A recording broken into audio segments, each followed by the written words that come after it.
au thon rouge par les navires immatriculés dans un port méditerranéen. Le quota accordé à la France étant atteint selon un arrêté paru aujourd'hui au journal officiel. Les pêcheurs s'y attendaient et respectent la décision.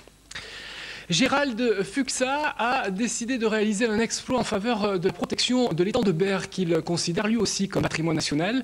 Il nage depuis midi dans les eaux du Bolmont, un étang collé à l'étang de Berre, et il espère tenir ainsi 24 heures. Guylaine Millet et Pierre Colignac.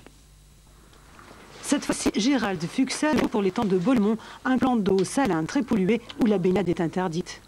Donc je pense que c'est pas battu, et même c'est un peu, je suis sûr.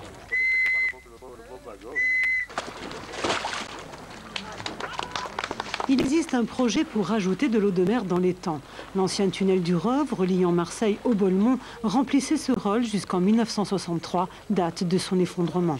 L'idée n'est pas de le réouvrir, mais d'installer sur son trajet d'énormes tuyaux pouvant transporter l'eau de mer de Marseille vers le Bolmont. Cela permettrait de recréer des courants. La vie reprendrait ses droits.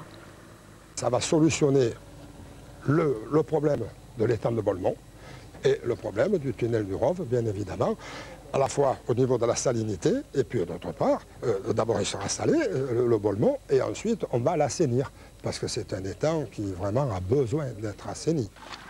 Cela ne fait pas peur à Gérald, qui a entamé sa nage 40 minutes par heure pendant 24 heures. Malgré tout, le corps se refroidit. Puisque je suis trempé dans un liquide qui est moins de 37 degrés, fatalement, je perds des calories. Donc à moi de les garder, alors soit en bougeant, c'est ce que je vais faire le plus souvent possible, puis en me réalimentant doucement, comme je vais faire toutes les 2 ou 3 heures. Pour l'instant, le projet d'eau de mer est retardé par un problème administratif. Par son exploit, Gérald Fuxa veut juste rappeler qu'il y a urgence à le résoudre.